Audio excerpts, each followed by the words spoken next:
Welcome back to another episode of the Way of BJJ podcast. This is Minju, and this podcast is brought to you by the Way of BJJ app.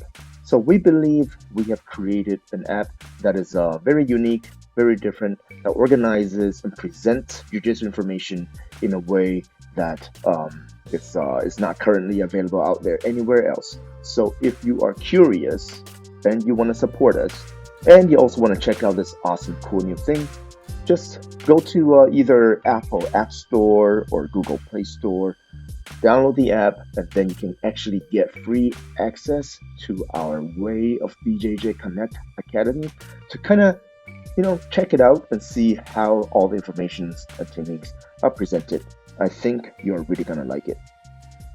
And now, as always, due to strong language, inappropriate analogies, so make sure you do not listen to our podcast around your kids. And now let's get to the podcast.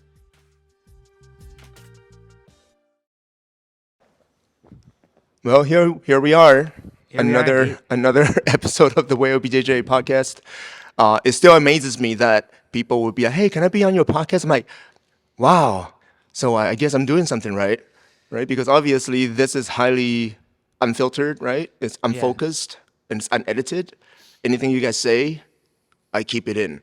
So just keep that in mind before you say anything stupid. It's probably good for listenership though. If Right, we do exactly. that. That's what you're always kind of hoping for, isn't it? Like people are gonna like drop the big bombshell, on your podcast, and you get to be like the person who broke the story. I hate these people in the community. ... Yeah, and the following people. Let me get them off. Yeah, we're off to a great start. Yeah, so it's a very special one today as well, because I think it's not too often do we get like promoters of grappling events, and you guys do more than grappling events, right?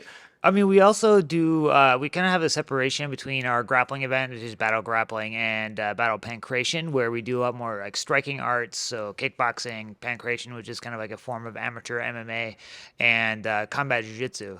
Though our last show is a lot of combat jiu-jitsu on that one. We used to do combat jujitsu on the pancration or the grappling show, but people were really horrified by it, so we stopped. We made it its own thing. I see, and then all of a sudden people are okay once Yeah. it's his own thing. What the fuck? I know, once in a cage, you're okay. Right. Exactly. I think you associate the cage with like combat, like people getting hit, and so it's maybe it puts in a different context than, especially to like if you have a mostly grappling show and you have like one combat jiu-jitsu match, it feels kind of out of place. Yeah, we did one CJJ match on like a pro show for battle grappling, and it was Harrison Woods versus Alex Larmy. And Harrison Woods just went and slapped him, and people were like, "Oh!" and clutching their pearls and freaking out in the audience. Well, I think you have a lot of people. It's like it's your grandma and grandpa are here to watch you grapple, and they stick around and watch the show, and all of a sudden this guy is getting hit really hard. It's kind of a little jarring. So By a 17-year-old. yeah. Having the striking like from like every match, like I think maybe makes it seem like more consistent. Gotcha. Yeah, so I know you guys are here to bring more like a grappling event actually here to the Vancouver area, right? And I'm gonna be super excited to talk about it. But before that, let's hear about introduce you guys a little bit, right? Tell us your backstory, how you got started with jiu-jitsu, with MMA, and all the good stuff. Because again, on this show, right, I always like to balance it out with the person, the people side of the story, and then talk about jiu-jitsu. I think that makes a pretty good conversation. So why don't we get started? Well, my name is Lara Carter, and I'm the co-owner of Battle Grappling and Bellingham Mixed Martial Arts. I'm a blue belt. I've been training about 4 years, and I started to get into jiu-jitsu because I was dating a nice young man who offered to give me private lessons in kickboxing. Scandalous. I know, but then I didn't really enjoy the kickboxing, so I just started attending sort of infrequently, like grappling classes. And then when Hunter's coaches decided that they were not going to want to run our gym anymore at Bellingham Mixed Martial Arts, I had some money in savings, and I was like, "Hey, you want to buy this gym? Like, because if you don't, you won't have a job." At that point, it was my job. Like I started off like I was never like an athlete growing up at all. Like just kind of was really much more interested in like sci-fi, fantasy novels, and like video games. Just never something I was really interested in. until I got to college, and I was kind of like just bored. I was up here with no friends. I'm not the kind of person who makes friends really easily outside of a context. And it's just hard, like then, like in college, to make those friends. So like I just started going to a kung fu class out of nowhere, and like, it really fell in love with it. Did that for a couple years. Started training with my coaches, Charlie Pearson and Lennon Showalter, in Bellingham, and doing actual fighting, which was pretty fun because I could tell, like, nothing against kung fu, and I think it was very probably just who I was training with, who ended up becoming a jiu-jitsu black belt as well years later themselves. But it was just like often like when a martial art too scripted, it's like a series of moves you do one after the other, and there's no like live context to it. It becomes really like it's not very like realistic anymore. And so as soon as you start, like, that's why I think grappling is so fun, because like I immediately took to it, even though it done striking longer.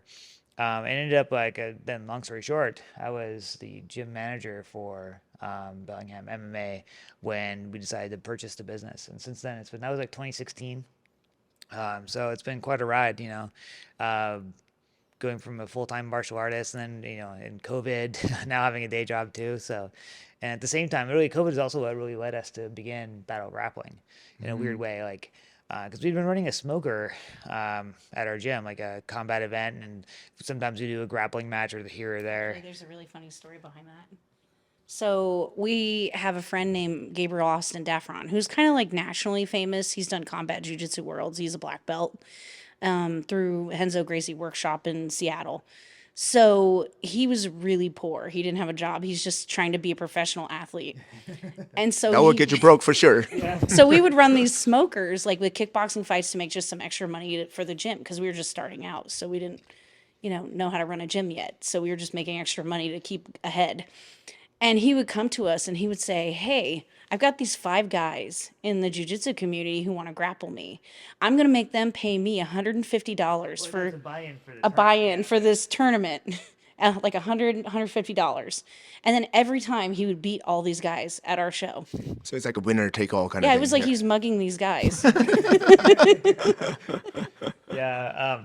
And I just think over time, like, we had a lot of people we started to get connected to in the jiu-jitsu community, because I think, like, especially at the time, there's bigger separation between like some of the MMA community and the jiu-jitsu community in these different places. Yeah. So let's rewind a little bit, right? So Yeah. 2016, that's when it happened, right? You guys Right. purchased. Were you guys just dating at that time, or are you guys married right now? We are, You right? yeah, Yeah. So yeah. are you? So that was what were you? This relationship, was it getting really serious at that time? We actually got married in May 1st of 2014. Oh, I see. So you yeah. guys are already married, and so that's such a big transition, though, right? I mean, what made you guys want to? I guess it's very high risk, right? Buying a business and all that kind of stuff, right? So were you guys thinking of like another career path at that time? Or I mean, did you weigh in the pros and cons? I mean, how did the decision making process come about? I think it was kind of it was a tough one. It was a big night. It was right around it was on the holidays, so it was like we were at home the day after Christmas. So kind of had to make a decision pretty quick. Well, my gym was failing at that time. Well, it just was a wasn't. tight It just hadn't grown, like, over the course of many years that it had been owned. And I think the main issue is that no one was really like able to step up and just make it their sole thing. Like, both of my coaches had gyms in other parts of the state of their own that they were focused on, and their own stuff. And then it just sort of didn't really have that complete attention that someone needs to have for a business to succeed. So, it was one of those things that we just had to make the decision to do. And, for me, athletically, I think it was kind of a big setback for a long time, because, like, I just kind of was finishing making my, like, amateur MMA, like, title run, and like maybe going pro, which is I did around the same time, a little bit later. There in 2016, and I think it was really tough to become a coach competitor at that level, at that point. Well, become a coach to your former training partners. Well, that too. Also, yeah. Yeah. Luckily, so before we owned our gym, Hunter did martial arts as sort of a side thing, his hobby. He was, would you say you were just kind of training for your pleasure, pretty much? I mean, also it's just like what I enjoyed doing. It's like it just also was what I enjoyed doing. Yeah. We so when he was going to the gym, he became the manager, because over time, people see people coming to the gym and they're like, "Oh, you're here all the time." and you're pretty good with kids and you're pretty good with people, do you want to teach them classes? That's usually how it happens. Right. And then when they made the decision to close, it just was not doing well financially. They probably had maybe like 20 students in like a 500 square foot mat room. And, when you only have the owners are there maybe like 2 days a week, somebody's not answering the phone, they're not answering emails, there's no website. So when people are actually answering the phone and saying, "Hey, come in and train," then you get more members. So like we went from when we bought it, we had 20 fighters essentially. It was a fight gym. Like we were really successful fight gym. We have tons of titles from that. But we didn't have any rec students. We had 2 rec students and one was from Canada. And he was a professor at one of the universities up here studying brain trauma. That's why he was part of our gym. Right. Yeah. And the fighters aren't really paying their membership dues. It's well, they're all chasing a dream, right? And that's what I was doing. I had gone up as a full-time martial artist at that point. So when I became the gym manager, I also became like a full-time martial artist and just was working at the gym. I had been doing computer programming after my college, like coursework, and I was working at a software company and just like not really enjoying myself, in my life. And I was like, just this doesn't really make sense anymore. So I decided to go for it. And luckily, Lara was able to support me in my artistic dream. Yeah, I was working in marketing as a marketing director.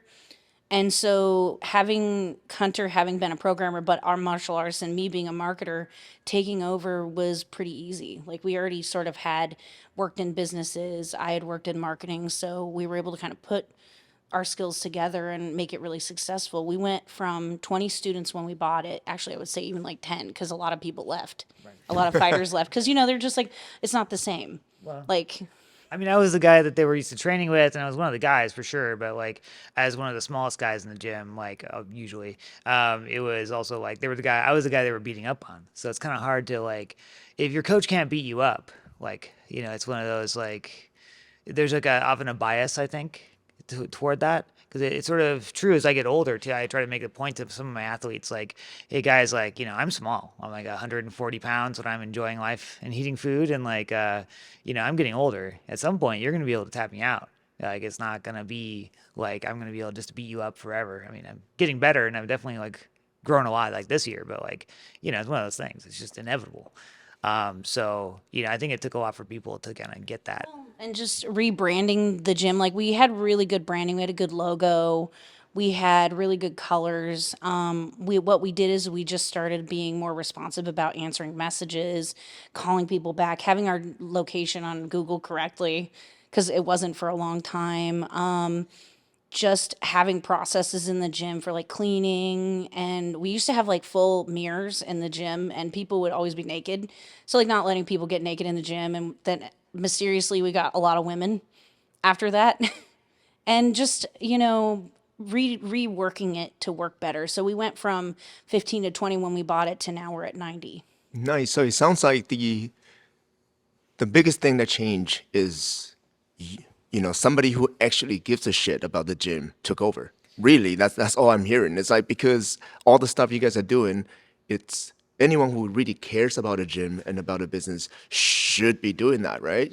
But unfortunately, we don't see that too I often. think there are two kinds of gym owners, and this is kind of what I pegged. There are people who are like really business minded, and then there are hobbyists. Like, and that's not to denigrate them. They just really they want to work with fighters, they want to work with high level athletes. And I remember when we bought our gym, like one of the best things that ever happened was random gym owners would give us advice about how we could make our gym successful.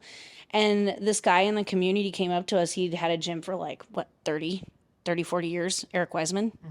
And he was like, you're going to need to get rid of some of your fighters and find some rec students. Like it needs to be like a 30 to whatever ratio. And the 30 should be the fighters, even less if you can make it happen. Mm-hmm. And by, changing the culture in the gym, having people wear clothes, cleaning the gym more, not just having people like fighters running everything.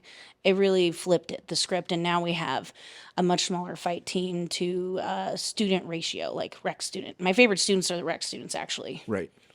Well, I think it's important, like, my coaches were very focused on their own businesses, and I think that's something that, they had to be, And it's just hard to also then have a separate business that, to really make it your main focus. And so I think we were able to like have a coherent vision for like the culture we wanted, but also like it which more reflected our values directly, but also like to have a coherent vision for how it's going to be marketed, for how we're going to run things, instead of having, like 4 owners basically, or 3 owners. Well, and I think that like in some ways we think back on our gym before, and it was a special place, but it was definitely an experiment and like seeing if you could run a gym as a fight gym, and you really can't.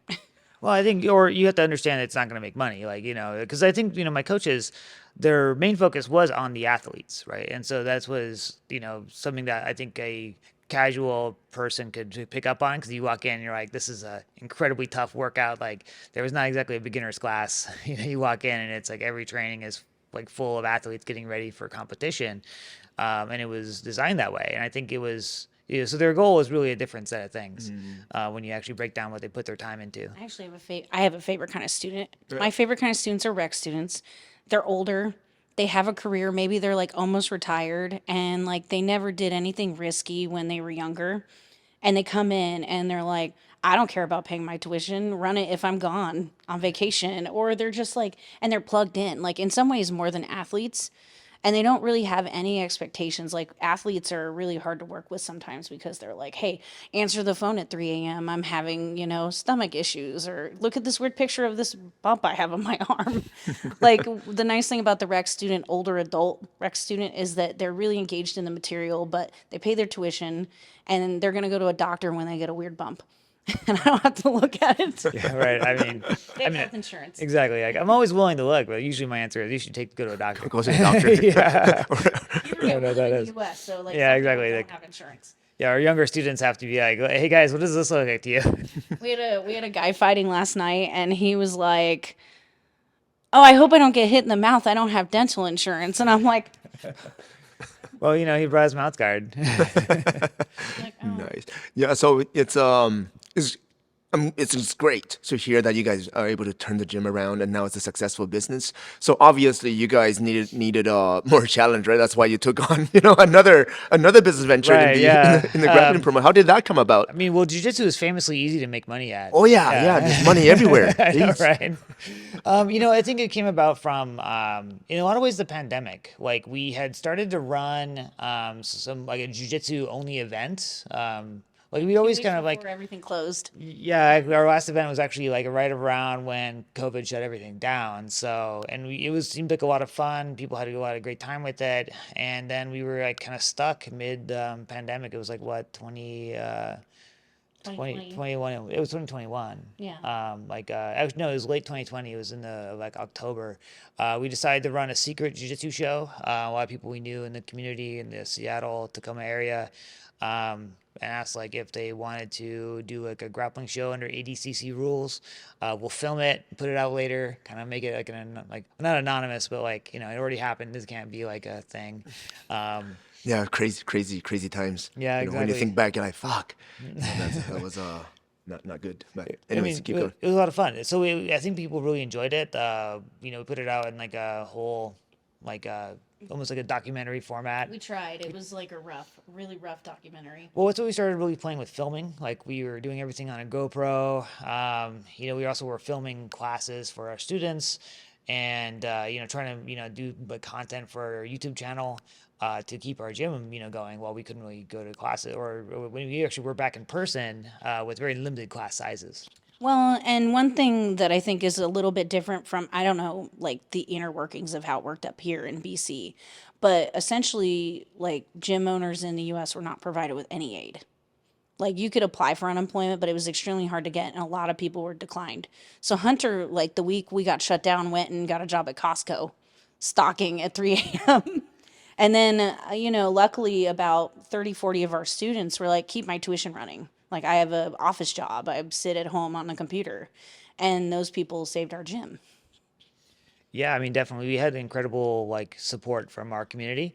We kept about half. Well, I mean, it was more like 40 of our students paying their tuition during the biggest part of the shutdown. Nice. Thank you to those people. Yeah, And yeah, you they're guys need to amazing. find more of those people For real, for like sure. So many videos. We made 250 videos during the pandemic because we Wow. were doing two every day for each class, so we could provide a service for them, so they could feel like they were still paying for something.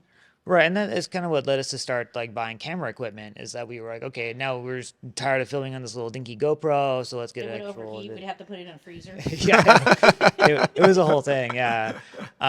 So we ended up buying some camera equipment, and we did a teen girl tournament. And this was like in 2021. So where the Still locked down a little bit. yeah, I mean, we were able to like do it a little more openly. We still didn't publish the location. We just decided we sold the live stream. We didn't have an audience. No, and it did really well. I think we sold like 70 live streams for like a teen girl like tournament. Yeah, it was a lot of fun. We did double elimination, and actually to this day, those videos stand as our most popular, most viewed videos on YouTube. And I like to think because they have a lot of family. I don't, but like, Some of the videos, like one of the video has 14K, like just one of these matches, and then having done that tournament, people started noticing us and started applying for the show. We had to build a website because people were like, "Where do I go to apply for the show?" And I was like, "Well, we need a website." It was still pretty underground at that point because of COVID, but then we started like getting a lot of likes from Flow Grappling. So that was really interesting. So I started messaging them and saying, "Hey, I see that you're looking at our stuff." And they're like, "Yeah, we are. We see that you guys are doing really well."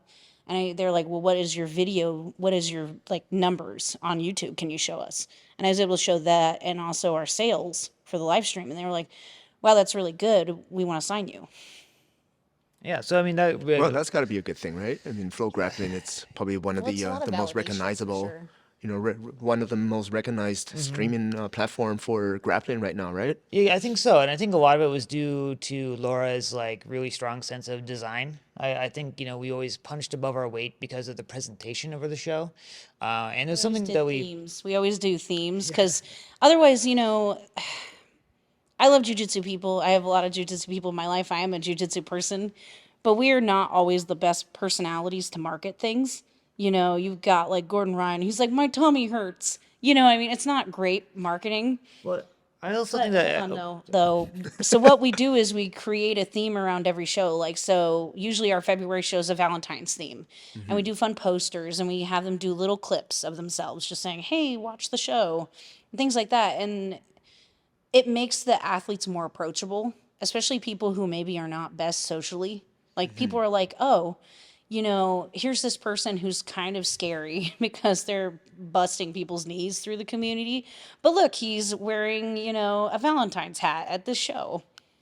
I also think it just sets us apart a little bit because everyone does like this kind of like very like aggressive like I'm a badass affliction, tap out shirt, right? exactly and like so hard edged. Oh man, Really- did I just date myself and Yeah. tap out Exactly. affliction? Jesus Christ! yeah some bedazzled Yeah, the newer generation not gonna know what I'm talking We're the about. Right. same age as you, probably. I know. But it's like, well, I mean, and so everyone takes themselves so seriously too, regardless of how you present it. And so I think where our thing has always been to have fun, to do weird things because it makes us laugh. What's that quote? It reminds me of that quote. Craig Jones was just talking about that on his podcast, where it was like, if you are an IT specialist and your last name's not Gracie, don't like be saying that you're a shark and the mat is your water. It's too hard. It's hard. Like it's ridiculous. Yeah. Well, and for us, it was also like, I think if you're really honest with yourself, there's an inherent kind of silliness to it in some sense, like of like, spending our time like, oh man, I'm really beat up from my hobby that I do, like, and, fighting people for no reason, like a situation that most Yeah, I rational always tell people, avoid. hey, my hobbies are, I'm gonna be wrestling people in either some fancy tights or some fancy pajamas. You can't take me seriously. Right, yeah, jeez. for real. But I think it's like it's also just a desire to do things that we enjoy, and like present it the way we want to, because like it's kind of fun. Like we all have like a sense of humor that I think has to come out. We do a promo for every show. We didn't at first because we just didn't have any money or budget or people. It was just in the beginning, it was just Hunter and I. I was running like 5 cameras and like a desk. and Hunter was reffing, and it was a lot. Like, so as over time, we had students who were like, "Hey, I want to help out with the show." And we found out one of our students is actually a really good programmer. He like has worked for the Department of Defense in the U.S. and stuff. And so he's started to build a structure that we do our show, our graphics in. Make the graphics, and he does it in a structure, which is really nice. Well, it's always funny, like too, like how you put together people like this because we started looking. We had volunteers for our smoker event in our cage, and so we had this guy. He was like this tech genius, opening and closing the cage door. That was his job. Who are He like had him running the stream the whole time, not me. I know, and the stream was struggling that time. We had really like a ton of trouble with it. But I think it's always like we try to embrace a philosophy of continuous improvement, right? Which is you learn from any martial art practice. It's just like slow grind through that knowledge. Kaizen. Exactly. Right. Exactly. What can we do on this next show to make it look even better? Because here's the thing, at the end of the day, we're not doing this to make money. We don't make money. I'm just going to be honest with you. All the money that we get from this show goes to the athletes, or it goes to hopefully paying people who help us out on the show, like the programmer guy, Clark.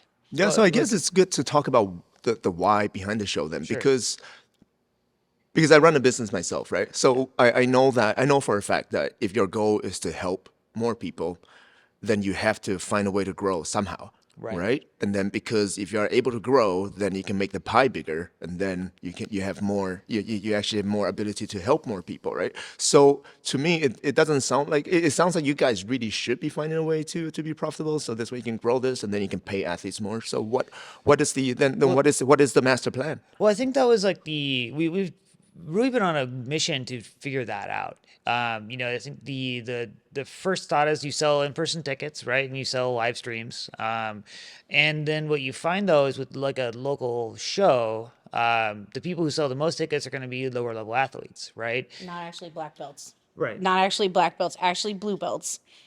Right, which makes sense when you think about like a show like Fight to Win, if you're going to do a super fight show, why they have 50 matches, because you're going to want to have as many, people like to bring in their friends and family as possible, because this is not really a spectator sport. It's really tough to like fill up a stadium full of people, who want to watch like aggressive, wrestling, right? And like submission grappling. So it's like you have to like do your matchmaking properly on that basis. I think that's one of the big things that we've kind of come to. Like we'll always have high level athletes, and I'd love to talk about those matches because I'm really excited about those matches as like fans of the sport. Those like what we have like our main like events for this next show, for instance. But then there have to be matches that are on the show to make money and also give it a platform for someone to compete and show their So art. we can see who the future black belts are. Right. So we can see the up and coming people. And, so one of the things that we've changed, so we used to suggest heavily that the athletes sell tickets because that's how you get paid. Also, performance. Like, we would have people come and they would just kind of sit on the bottom of somebody inside control. And it was a boring match. So finally, I said, hey, if you want to get paid, it's going to be performance based. Like, if you go out there and you just like show the best you can. I've had people lose on Battle Grappling. We paid them because they had such a stellar performance Right. that it was just, they deserved to get paid. What we're doing now, we switched to a model on the last show that we ran where we are doing it by ticket sales. So the athletes are getting a cut of the ticket sales. But there is also, we're adding potential for bonuses if you perform well. Gotcha. Because I think it's a matter of how do you make casual people who doesn't train care about the sport, right? Right. I think that's the same thing. Even a bigger promotion is facing. Even the ADCC has to face the same challenge, right? So how do we make people actually care about the athletes? Because if you think about like WWE or something, right? Right. We know everybody knows it's fake. Everybody knows it's fucking fake, but they're still emotionally invested into the storyline and everything, right? Right. So and I think there's a lot jiu-jitsu people can learn from that, right? So Yes. what are some of the things you guys been thinking about? Like how do you make people care about the competitors? It's been, there's a lot of things we've tried. I think one of the biggest things that I've seen recently has been we've done a number of quintet and trio events. And I think those have been really cool. We're trying. People like ride or die try to murder each other in a quintet and a trio. Like, people get together as a team and then their families and friends are like, we have to go and support like Aunt Alicia and her friends. and they're like cheering on the friends. They don't even know who the friends are. They're just like, this is our home team. And weirdly enough, those have been very popular. We had initially like an 8-team, 4-team. It started at 4, and then it turned into 8, and then it was 16 teams in Tri-City of a trio of like blue and purple belts. And these guys were going out murdering each other, doing crazy stuff. And the trio is fun because you say it's a set weight. So it's like 500 pounds. And so you get these really bizarre matchups you would never get. Right. And people find that exciting. Like you see this, we had one match, and it was my favorite match of the whole show. It was Trevor Coons from 10th Planet, I know Trevor. Yeah. and then Liam from Revolution, BJJ. And they're totally different. They would never meet in a bracket. Like a lightweight versus a light heavyweight. Yeah, and Liam killed it. They eliminated each other. And it was an amazing match. We'll never see that. So I think providing people things that they won't see at just a regular tournament, making it comfortable for people to come in and watch grappling. Right. Like I spend a lot of time researching grappling because I do most of the matchmaking for the shows. And I go to tournaments and I watch grappling. It's so uncomfortable to go to like a grappling industries or, local tournaments and watch grappling because you can't sit. There's tons of people around blocking the matches because they want to watch who they're there for. And I feel like we're trying to provide a place where people can sit down, relax, and watch grappling and enjoy it. Well, I think it too, like going back to the trio thing, I think what makes it interesting for me is that it makes the stalling exciting. Because you can still like help your team advance. Right, by because just not getting there's strategy now, right? Right, exactly. Where you can be like, okay, that's their best guy or their biggest guy, so I'm gonna go out and just try to like not get submitted and eliminate him. So it to me it adds an element of strategy, and like the people automatically just go harder. I think you just said it's like now it's for my teammates, not just for me, because you can give up on yourself pretty easily. Well, It's and like, people take it really hard. Like there was one team that lost, and the guy at the end of the 3 people lost it for the team. And one of the other guys was telling us, he's like, man, he just cried all the way home because he was so upset, and we had to ride with him, and Wow. it was hard. Like they take it very seriously. Wow. So I guess the key is to create more division between the people then, eh? To create that genuine rivalry and hatred towards each other. it's also like, what I loved about the trio as well is that pretty much every team stuck around and watched the whole thing, which I think was pretty Like cool. yeah, we had black belts sitting there. They hadn't even gone yet. They were just there coaching. They just stayed the whole time and watched because they were like, this is exciting. Yeah. One thing I would say is that it's funny that you said about the divisions. Like there's somebody in your community that I think is really doesn't see that sort of difference of teams. Like we all went to Tri-Cities and we had maybe like 4 Canadian teams. And a couple of the teams didn't have any coaches with them. And like Jordan Stutt from 10P Van Yeah, coached he's all a of stud. them. He coached our team. We had a team in the trio. He coached our team. Well, Nice. he tried. But, I think it's like, so going back to the why, like why battle grappling at this point, I think what we've eventually kind of come to is that we want to provide a platform for people to show their art, to try to make money. And we're trying everything we can to make that happen. There's a secondary goal too. It's so I think, oh, go ahead. Well, the secondary goal is also to bring attention to this area. Like we don't live that far from you guys. We live just outside of Abbotsford, which is like 10 minutes from Canada. Right, yeah, we pretty much think you guys are Canadians too, Jeez. Yeah, so in some cases, this is almost like our community too. We know a lot of the people up here. We go to gyms up here. I don't like driving 3 hours to Seattle to go to a tournament. We spend a lot of time up here. I want to expose people to the grapplers in this area. Like we talk about LA and we talk about Austin and we talk recently New York and weirdly enough Puerto Rico as being big places for grappling.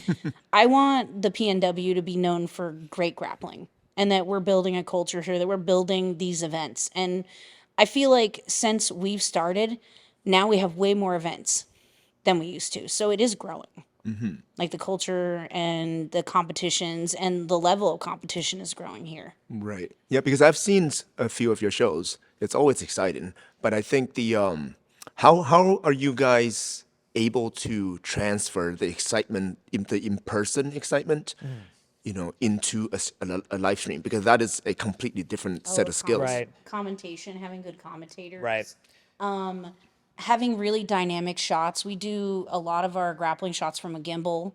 So having someone like this close from the actual action, not having a stationary camera. Stationary camera is like death to jiu-jitsu. It's so boring. You don't, when you have like, so the first time we experienced like seeing a gimbal camera was Hunter went and competed at Midwest Finishers. And they had this like, we watched the matches and it was like this cool kind of 360 sort of gimbal shot. And so when we were starting to plan, we did stationary at first because we were poor. Before we had money, before we had flow money, we didn't have any money. So we got cameras and stuff and we got gimbals. So now you get like this wonderful 360 shot. One thing that I was surprised about that people really responded to were the graphics. Like when somebody wins, we have like winner and it has their photo come up. It's like a fight promotion. We did it like that because we're an MMA background. So we understand fight graphics. And people really responded. I have so many people tag that winner screen. Like they're like, oh my God, Uncle John won, look, winner. You know what I mean? Just having their picture up on the TV, seeing people on TV. Yeah. People respond really strongly to that. Yeah, I also think it's like that continuous improvement part of it. We started off, we went and bought like what we could afford, which is like some handy cams and some tripods and like a little switcher, and just kind of built from there. And basically the way we would structure the show is that we take all the profit, so take our costs, and then split the profit between the athletes and improving the show. All the money that we would have made has gone into like buying new equipment, upgrading. Gotcha. So you guys are actually profitable, but you decide to reinvest back Right. into the product. Make Okay, it, gotcha. continue to build it, make it Gotcha. better. Perfect. Right. And that's exactly it. Because ultimately, like, if we were trying to, like, if we were just trying to make money for our own pocket, like, from each show, then the show's going to stay the same. It'll always, like, in terms of production value. And I think, like, if you're not able to come up with, like, excuse me, able to come up with, like, a big money to bring in, like, Mason Fowler or someone to, like, create, like, a buzz that some, like, the whole, like, national scene might actually care about, then you have to find ways of continuously improving your So product. is that the goal? Eventually get some big names on there, or are you trying to create your own big names and your own superstars? I think it's a little bit of both. Like, I've been approached by big names. Like, I've had Keith Krikorian, I've had Mason Fowler contact us. I just don't like it. It's really hard for me when I see, like, they're both talented, but they're getting opportunities. They're going on Who's Number One. They're going to Polaris. They're getting big shows. They're doing big seminars. And then I see guys like really talented guys like Harrison Woods and like it's hard to say. Matt Kwan's kind of in between. He's kind of big, but he's also kind of local. But like guys like that, and I want to give them money. Fuck Matt Kwan. He's gonna watch this, isn't he? Of course he's gonna watch it. It's kind of our inside Is he your joke. rival? Is he your rival? No. He Rival was podcast. No, he is. We just did a podcast together. We haven't released it yet, but it's Nice. I look forward to watching it. yeah. But I think that one's gonna come out before this one. That one is gonna be almost zero jujitsu, but but just like topics that's I'm gonna sure get it's gonna that's gonna talk get us about his canceled. life have as an we author. have like a list of topics that's gonna get us canceled. We just nailed one by Okay, so one. this will be canceled by the time our podcast comes out. Right, perfect. Good to know. Can Perfect. we actually do this one first and then that one after? I don't think I would ever say like fuck Matt Kwan because No. he's scary. No, he'll beat me up. He's a scary. No, but like I appreciate those guys. They're very good, but they've made it. I want to help people here make it. I want to see Harrison Woods on Who's Number One. I want to see Jordan Studd on Who's Number One. I don't want to continue to give money to people who are already making money. Like we've seen Mason Fowler. He's made it. Yeah. I want to see who's gonna make it. I want to see the next future world champion, and I want to support them. I think like at this point, from when did we start? 2020. We've paid out about 10K to 15K in prizes, and it always baffles people. Like we are very transparent about what people are getting paid, why they're getting paid. We send out like the whole pay list, and like usually we pay from black belt, and we've had white belts on the show to white belt. There have been white belts who have gotten paid on our show. And we lay it all out for everybody. And I've had people message me and be like, well, why did I make this much money? And I'm like, because of this, this, and this. And they're like, okay, thanks for being clear.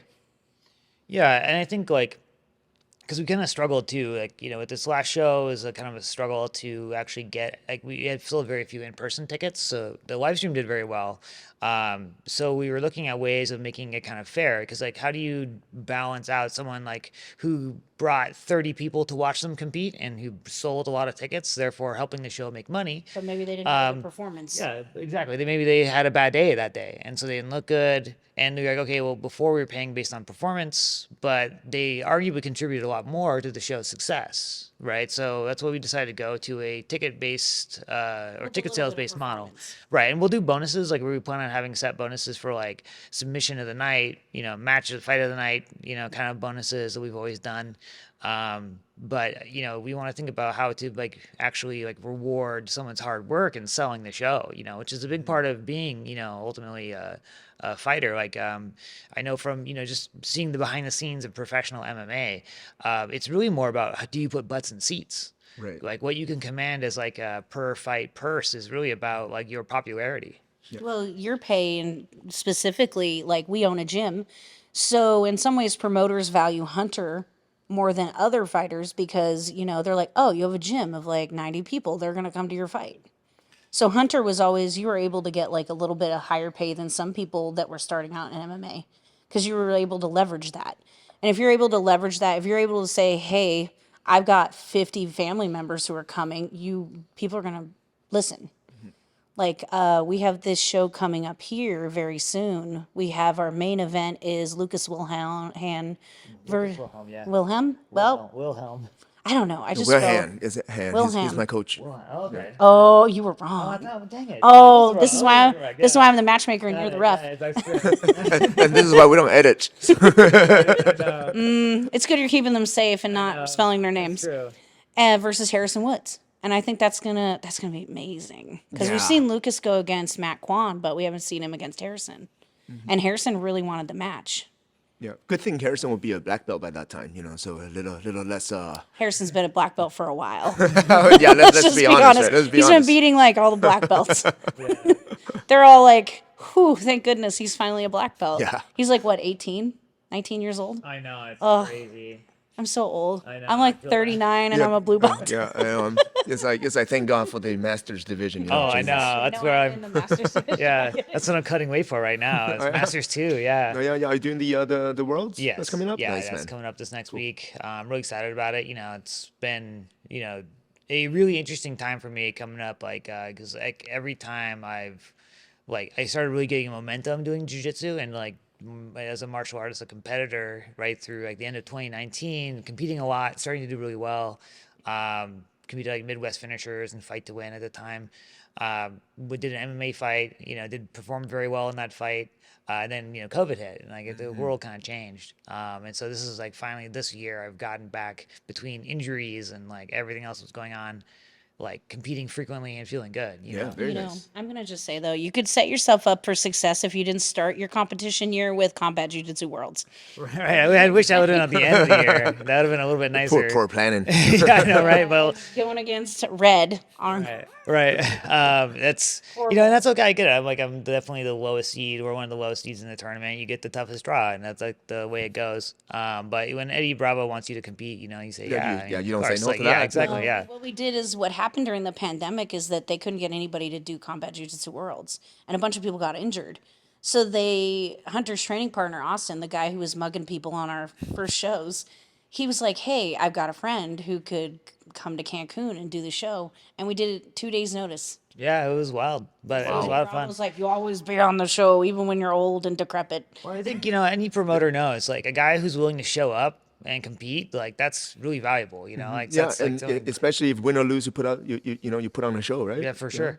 And so, that was really interesting. So that's been really cool. Being able to get like compete and more frequently and actually finally like have some success. I won my first matches as a brown belt this year and it's great. It's been tough. But I think it's true at every level. Like, you get to a new level and all of a sudden you're like, oh, now I'm the bottom guy at this level. We just had this last night. We have a student who just got his blue belt. And he competed last night, and they did an interesting rule set. They did a 10-minute match, and it was best 2 out of 3 submissions in the time zone. It was interesting. It's an interesting rule set. Maybe we'll steal it. But Clark went out there, and he just this other guy had a blue belt maybe like a year more than him. He just got it like a month ago. and he just sort of got ground out, but he didn't lose. He didn't get subbed, so it was a draw. And he's just like sitting in the back. They gave him both trophies because, they're both kids, participation trophies.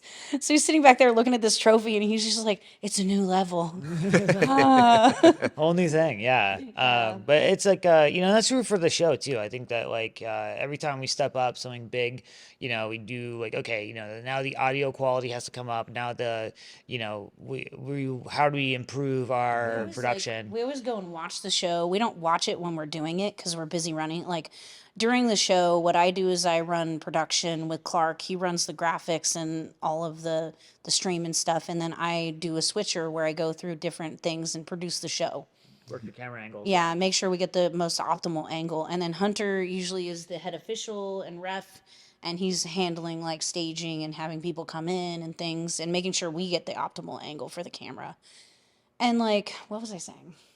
That's why. Oh, that's like, well, I mean, we're running the show, and so we're not really able to like not watch watching it. the Yeah. Yeah. So you know what? One thing I really respect about you guys is that you are willing to constantly change and try to find something that's gonna make the show either more exciting or more fair for the athletes to get paid and everything, right? So from watching like bigger shows, has there been anything that you guys have learned from some of the bigger shows, like a what to do lot. and what not to do? So we really benefited from going to Combat Jiu-Jitsu Worlds, taking that chance on 2 days' notice. I mean, Hunter was like, well, this is a chance. Like, I'm not in shape. Might as well do it. And you know what we did? We watched what they were doing. We watched how they filmed the show. We watched their production. We used to go to Fight to Win a lot. And we used to be like, wow, like this is really cool what they're doing. Like, we want to do things like this, but we want to do it differently. Like, I'm not a huge fan of doing grappling on a stage. I think it's kind of dangerous. Sometimes it's exciting, but dangerous. So, we don't want to copy these people completely. Another really big inspiration was a show we watched on YouTube that's produced by Phil Schwartz out of 10th Planet Portland called Shugio. He did one tournament. He's never done one again, and I really want him to do another one. He did sort of a documentary style grappling show where he had like, what was it, 8 guys? Yeah, it was an 8-man tournament, like 2 4-man sides to No time limit. with no time limit matches. Yeah, and they filmed the whole thing and edited it down to like the exciting parts, which I think is a great way to format that. Because like if you really want to know what's a purest jujitsu, it's like obviously like no time limit stuff right. only, Have an right? audience come and watch this Yeah, show. yeah. Nobody's gonna sit through. Remember the no time limit match between Kyle Chambers and Isaac No. Michaud? Oh my God, 3 hours of just Absolutely no, just mashing on each other. yeah. You're not gonna sit through that. If you ever nobody get a is. chance to go find it, it's on YouTube. He did like what they did is that they sped up the parts that were really just like, The stalemates. yeah. They had what was it like an hour and a half match between Joshua Bacalao and Keith Kokorian, Yeah. and they made it beautiful. Like they sped up parts of it at points to make it go quicker, and then they slowed it down for like the really intricate, beautiful parts. Because like what we are doing, despite it being, silly and we're in our pajamas and we're in our latex on the ground and rolling on people and grunting, it's art. Like it can be art. It can look beautiful. Right. And I think also like the presentation that and like the design, like the really strong sense of design that Phil had for that show really inspired us to like kind of go with that and to And the really, music. yeah, the music was really cool. Like I think, he had a really strong aesthetic to it. And I think that's a big key for making jiu-jitsu more, widely appealing is to make it seem cool, to like find ways of making it exciting, while keeping it, like as realistic as possible, because then you can definitely get into like storyline based like WWE kind of things, which Yeah. I think is probably going to happen or is already happening really when you look at some of the material that's out there. Well, like just the way that like people market Gordon Ryan. It's like he's a troll. He's gonna come and get you as a bad guy. Probably just like a really bland guy in real life. He just like wants to eat protein powder and like work out and watch TV. Like, but we get to see like sort of that marketing, like, oh, he's a bad guy. He's a bad guy. That's his marketing. Right. Real quick. One thing that I think is really interesting is how much people get into sort of the marketing part of it. Like I started doing the themes because it's fun for me. Because doing the same kind of graphic design over and over again is very boring. Like, oh, insert person here, black background, blood red, like the normal, like intense stuff that people do. So I started doing different kinds of themes because it's boring otherwise. But then the athletes started getting into it. Like they started actually taking photos in costumes, Like we did like a golden age of TV theme for one of the shows. And this guy dressed like the 1960s, and one guy dressed like Elvis. And I'm like, what is happening? Like, and then sometimes we let them do the promo video with us. Like, I'll make them do little clips and we'll insert them in. So they just feel like they're part of the process too. Well, I think it makes it fun. There's like a lot of ways to engage with this stuff, and it's pretty fascinating to me to like to play with it. Because like if we're too married to one concept of like how we're gonna run something, Too hardline. well, ultimately if it doesn't work out, then you're just done, right? Like Right. whereas we have a passion for trying to make something work. If nothing else, like to have fun along the way. Yeah. So, what can people expect from this upcoming show? What's the date? It's February 24th in Vancouver, BC, where we're at right now, and it is at 10th Planet or Titan Training Center. Nice. So they're going to expect to see the best talent that Vancouver has. Yeah, and I think like what they're also going to see is really excellent matchmaking. I think that's one thing we've always prided ourselves on is trying to make us like close to even as matches as possible. Because like anytime you have a mismatch, it's not a very exciting thing. You get someone who's either going to just get blown out, or it turns into like a long stall where someone just goes pure defense because they know they can't win. So if you get like a close match where people are going to go back and forth, that's what to me is exciting. Nice. Yeah. What's the rule set? We do EBI for the most part. Modified. Like a modified EBI, yeah. So we don't have like the get down or purgatory rules because we don't do Let me the tell you about striking. going to Combat Jiu-Jitsu Worlds. They do, like, you don't see it on TV. When you go to Combat Jiu-Jitsu World, they have a foghorn that they blow when it's the get down roll. It's very distracting for people.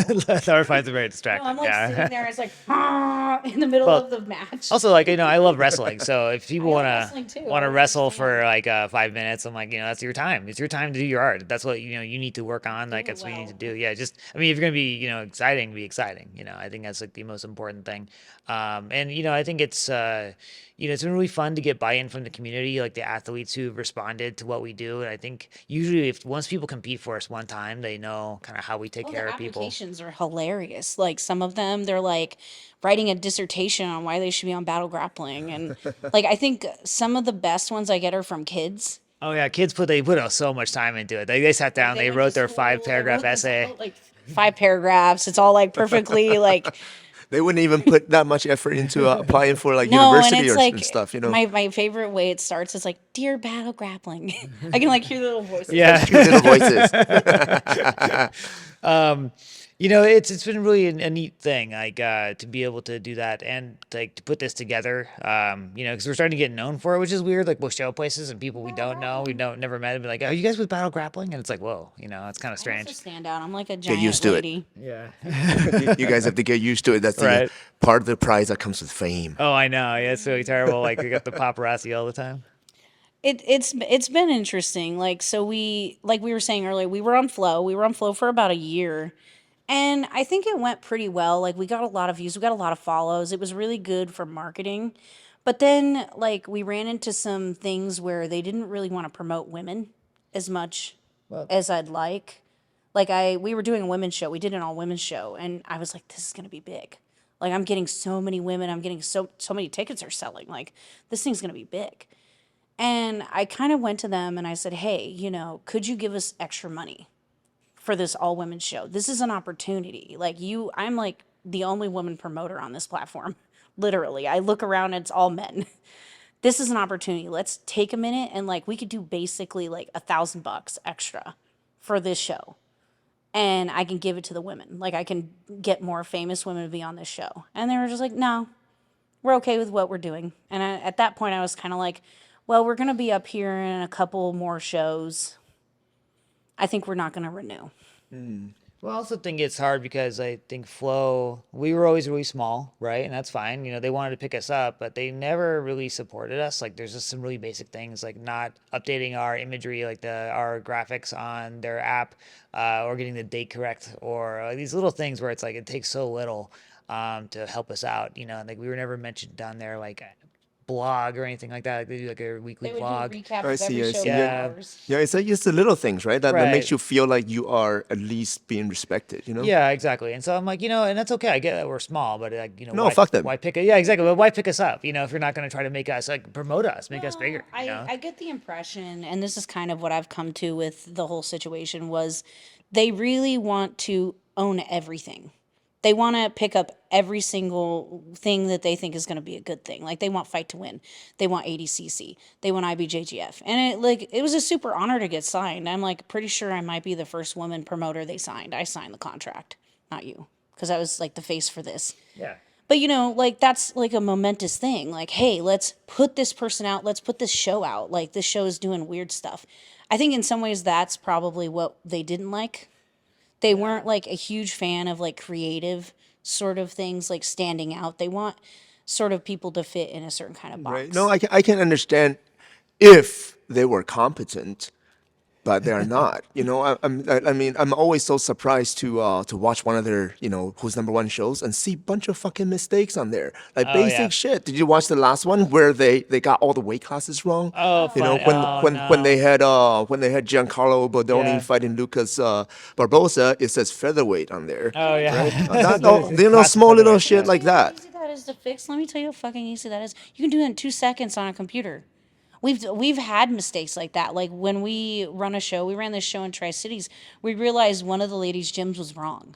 And she came over to us and she's like, "Hey, my gym is wrong." Like we added company at the end of her gym name and she's like, "That's wrong." You fix that right away. And we fixed it like 2 seconds. Like Clark went in the computer, he went down a line of text and he changed it. There you go. So it not baffles. hard. So it baffles me. So that wasn't the only mistake, right? So that was one, and then it just kept happening and happening Right. with all the other matches. Now all the weight classes are wrong. I'm like, okay. Someone got like a table, like they put the wrong relationship between two So, different like, tables. Let me Yeah. just be honest with you. Everything that happens in these kind of shows is a spreadsheet. Like I build a spreadsheet of all the matches that I make. Clark takes the spreadsheet and he puts it into the program for the show. I mean, so why are you messing this up? Well, this is one of those things I think it shows like having a certain amount of capital doesn't mean that you have necessarily all the best practices to running a best Well, I promotion. think it's not the capital that's the issue. It's having people that care. Right. That too. And I think it's a tough thing. We run with a really lean crew, but everyone is really passionate about what they do. We got a guy who's like a construction company. He probably owns one of a construction now a company. professional And he's our director of photography, like Professional cameraman now. And then Clark is like, making programming for planes for the military, and now he's built essentially a program for us to run graphics on the show. We just have to it's a timer too. Like he built a timer Right. and it shows up on the screen and he can run the time and he can run the show at the same time. I mean, and these are people that just do it because they love it. right. Yeah, honestly, you just need people who are passionate about these things And they care. and then they Right. care, and then they have the certain pride to put out the best product ever, right? You just need people like that. Well, and the people like I find that who are the people who join our crew are people who like want to help us improve it too because they have their own ideas and Oh no, Clark has done like sometimes we're really lucky that we're quite lenient as like people who are in charge because Clark sometimes will do things without telling me. And then I'll watch the show and I'm like, Clark. Like we did the Valentine's show with the women and every time a woman won, it would pull up the picture of them and it'd be like winner. And then they were like hearts, the graphic hearts that would show up. And then when we did the trio, he went in and Legend of Zelda, how you get the 3 heart lives. He did 3 hearts for 3 of each of the people. So when one got eliminated, it would erase one of the hearts. So it would show like 2 left on the team. I mean, he found open source heart imagery that is a purely parody. Are you so witch? Not connected to Elda, anything that sounds like Elda. Yeah, right. Yes, No, legally safe But it's gonna be product. fun. Like, and they all get to be anybody you see in our promo videos. That's our crew. Those are the people that work on the show. Yeah, we understand like you can consider them kind of cringe core or something like, but it's like we just have fun doing it. Like we pick out a weekend and we're just gonna like film and not and like be like here's who we are as people as like the promoters Oh and like man, can I tell you? So we hadn't done a promo until we joined Flow, and it might have been a mistake. They might have signed us promo, and then they saw the promos and they were like, "Oh no, these people!" Like I remember we had a tech guy that when you stream through Flow, it's kind of they give you a codec and you stream through them, and they kind of watch the tech person watches sort of half. They're doing five. They They're have doing 20 seven, different things. they're Yeah. doing 20 different shows at the same time. They have like horse riding and like gymnastics. So they're like half watching your show to make sure nothing goes wrong. And we queued up the promo like an opener for the show, and he was like, "Ugh." Production guys. Well, that one we did it was a classic TV like episode we did. Like, and it was sort of So we did, like the Brady Bunch. and yeah, Brady Bunch, Mr. Rogers, and like a little just like somehow grappling related vignettes to those. Some of them they're not even related to grappling. Like we did one where it was like Clark. So Clark's the blue belt I was telling you that competed, but he's also he's our producer. He's one of the producers on the show. He's become a really intricate part of the show. We've tried to feature him a lot so he can, maybe find a wife because that's what Someday, yeah, we're looking. Yeah, we're trying to help. It's a long game. He's even sponsored the show because he loves the show so much. He's like given us like a couple $1,000s and been like, "Hey, just mention that I'm looking for a wife on the show." Get the commentators on the side. Yeah, I guess that's how you guys are actually gonna make more money now. You should Yeah, so start doing more of that. Pretty much. So we had like we went to Tri-Cities and he can hear everything in the show as it's running too because he has his headset in to make sure everything's going right. And we're like, the show's sponsored by Clark. Clark's looking for a wife. Are you single? Do you like grappling? He makes decent money and he has a car. Right. Like I think it's like that show also was like at that point, I made a mistake. We have made way too many matches on that show. Thing on like that show. with the trio, like it was like a total of like 8 hours of jujitsu that day. Like we had We did like a pre-show. That's how long it was. we did the opening round of 16 teams in the morning at noon, and that took about an hour and a half. And then we came back for the pro show at 6, and it just ended up going until about midnight. We won't do that again. Yeah. Like Nabil, so we talked to Nabil about getting 10th Planet because it's big. It's a big space. Yeah. It can hold a lot of people for the February 24th show. And he was like, only 25 to 30 matches, Lara. Right. We can't be here all night, I gotta get that. That makes sense, It's really hard to say no. Like I went to the ADCC Open in Vancouver and I was watching matches and I was like handing out cards and I'm like, "Oh man, everybody's so good." It's really hard. Well, it's tough, because like you're always there's rationale for like, we can fit one more match in. It's just another 10 minutes, Or you get at most. you get an email from this guy and he's like, "I got 4 guys." Yeah. So what do you guys look for then when you are picking grapplers? Because I know people had to apply to get on this one, right? So Yeah. For all of them actually. for aspiring grapplers, what's the best approach for them to get on your show? I think the biggest thing for us is like if you have no accomplishments, then that also beyond your accomplishments, make sure you fill out like a well thought out application. Just at least like write out like why you think you should be on the show. A few words at least. Don't be like I'm tough. If you're tough, you're in the garbage. Right. I have Because like deleted at least 5 this week. I mean, because it's ultimately like I get like you don't have to write like an essay, but just be like, hey, I'm really exciting. I've got like a great wrestling background or whatever you want to say about yourself. And then I'd say like if we see you compete, so we do an open tournament. It's pretty small. It's round robin based, and a lot of it is just to shout out people for the pro show. I've booked people from that show. Like I've seen people win gold at that, and I'm like, "You want to be on the show next month?" So yeah, actually what we're doing on this next Open, which is January 13th in Bellingham, we're running a 155-pound qualifier, so the advanced qualifier to pick the person who's going to contend against Kevin Garreau in our pro show on the February 24th card. So we've got about 3 guys in that right now, so they're all going to grapple each other and pick like the next contender, we want 8, basically. though. Hopefully 8 will sign up. Nice. So for people who are really excited to who wouldn't be? People who are excited to either go attend in person or to watch it streamed, on the internet. Like, where can they find all that information? How do they give you their money? I can actually tell you how you give us your money. You can head over to battlegrappling.com. You can head and buy the live stream, and you can buy tickets for the live show. If you don't know how to use the internet, because some of you don't, come to the show and just buy a ticket. We sell them at the door. That's true. But I There mean, are some people who will email me. well, that's and say, one "I thing don't know that how." we've gotten a lot better at. I think early on our live stream was like we were trying to figure out how to do it, and then with Flow, of course, they handled everything. So doing it ourselves, like we've gotten a lot better. So I think we've ironed out a lot of Right. the. And for people who have like, specific athletes that they want to support, how can they do that? When you buy your ticket, you'll have an ability to like. There's a field to type in the name of the person you want to go to, name or names.